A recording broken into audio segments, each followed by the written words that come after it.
Good afternoon, JEA members. I wanted to touch base with you to talk about a few things that have come up that I know people have questions about, and so I wanted to touch base with you to let you know exactly what's going on and what things are looking like for us in the district. So the first thing that I wanted to talk to you about is the parents' response for whether or not they are going to have their child go full remote this year, or if they're going to send their child to school right now. The answer to that is approximately 27% of the students in our district will be going full remote beginning September 8th, and that's equal to about 2,000 students in the district. So now, the next step is the district is going to look at all of the people who requested through HR and through the survey that you all took, who needs accommodations and what those accommodations are and where you fall within those tiers with regard to the accommodations that are necessary. They also need to look at, aside from accommodations, those people who did ask for those things, what your certifications are, and what grade levels you are able to teach in subject areas. So there's a lot that goes into this. So I'm going to let you know that Rob Rotante is the person working on the schedules right now. It is a monumental task because you're looking at 8,000 student schedules, 27% of which will not be in the building, which then have to be matched up with the appropriate teacher, with the appropriate certification and ability to teach that grade level. And then we have to look at the students that are left that will be coming into the buildings and who is not left as far as the teaching staff goes that needs to go into the building and what their certifications are and what they can teach so that we can make sure all of our bases are covered.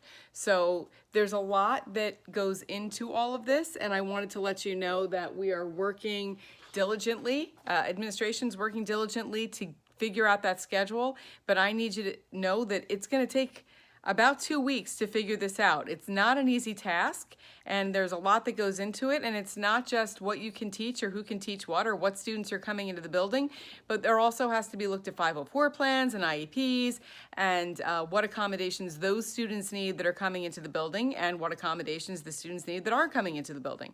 So you have to be patient with that. I know it seems like it's taking forever, and believe me, from the administrative side, they feel the same way, but they can only work so fast to make sure that the schedule that they put together, that the schedule that they put out there is the correct schedule the first time, and that adjustments don't need to be made. Now, working parallel with that, another plan has to be put into place that would put us onto a full remote and what that looks like and where those students would go. And that doesn't mean full remote after the school year starts, although that is included in the planning. But it's also if Governor Murphy decides within the next 2 weeks that we're going to go full remote.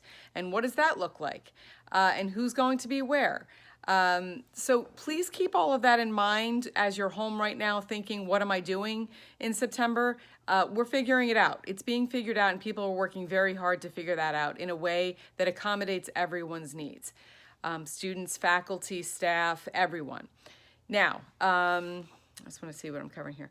So what I'm going to tell you is, I don't know what you're doing yet, and you won't be contacted this week, surely, or most likely. Some people may, very specifically, but within the next couple of weeks, you should be starting to get some word about what it is that you're going to be teaching, where you're going to be teaching, how you're going to be teaching, whatever that means to you. So just be patient. And my advice to you is try to I know this is hard for many of us because we're teachers, we're type A personalities, we want everything now, we want to know what it is, we want to know how to do it, when we're going to do it. Try to file that in the back of your head for a while. We have a few weeks left this summer. I need you to spend that time with your family, get some sunshine, enjoy yourself, put this aside, and you can take it back out. You can be like Scarlett O'Hara and worry about it tomorrow, okay? Do your best to do that because right now, all of the minds that are putting it together are the ones worrying about it, and let's let them worry about it, and we'll figure it out as it comes our way. This is absolutely, once we get into the school year, an all hands on deck type of situation, okay? We are here to support each other. We are here to support our colleagues, whether they be teachers, secretaries, paraprofessionals, even people that aren't in our unit. We want to make sure that they feel supported as well, our cafeteria workers, our bus drivers. This is a hard time for everybody. Every single person has a different burden that they're carrying as they head into the school year. And we need to be cognizant of the fact that our membership of almost 1,000 people is very similar to society as a whole. So keep in mind, we have a group of people who are very nervous about coming back, are very fearful for their health and the health of their loved ones. And we have another group of people who are coming back who are not fearful, have very little fear, can't wait to get back, are excited to be back in the building. They don't care, wear a mask, don't wear a mask, they just want to be back. And then you've got that big group in between that is somewhere in the middle. So everybody's got different feelings about this, just like the people you meet out on the street, and we've got to be here for each other. So I'm going to be pretty clear about this because I've heard conversations here and there that have popped up about a concern that, you know, some teachers are going to be working harder than other teachers, or some people are doing more than other people. And you know what happens. It's just the nature of the beast. There's a lot of us, and there's a lot of people. We all think differently about things. But I'm going to tell you right now from the JEA standpoint that every single person in this district is being asked to participate in the education of our students. And every single person is involved in that. And I am not going to, as the JEA president, and neither are my unit leaders, we are not going to entertain any kind of discussion where there's an implication that someone is working harder or not as hard as someone else. We are a union, we are here for each other, we are here to support each other, and that's exactly what we're going to do. So if you feel like you've got a little less on your plate than someone else who's been given an assignment that they're not used to, then you're going to lend that hand. And if you're someone who's gotten that assignment that you don't know what to do because you've never done it before, you're going to reach out to your colleagues and you're going to ask for help, and we are going to be there to give it to you. And that's the end of that conversation. If you want to take up anything with me regarding that, feel free to call me or text me or email me. But I know from all the people that I've spoken to that we are in this together, and we're looking forward to helping our colleagues out, and that's exactly what we're going to do, okay?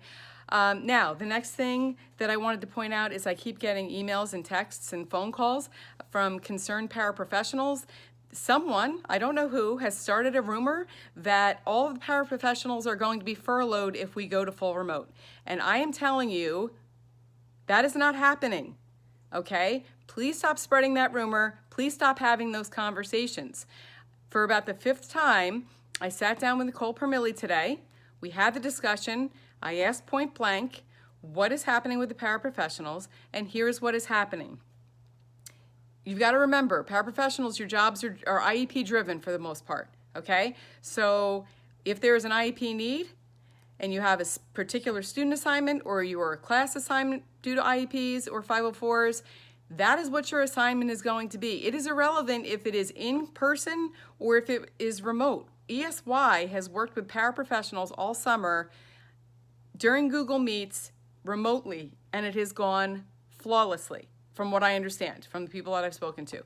It's been wonderful, okay? So please stop with the rumors that paraprofessionals are all going to be furloughed if we go to remote learning. That is not what is going to happen. Now, having said that, if there are paraprofessionals that have specific needs with regard to accommodations that can't be met, then they will have to take a leave, and we have that 12-week leave of absence that's available until we figure out what's going on, hopefully with the world, and maybe at some point we'll get back to normal this year.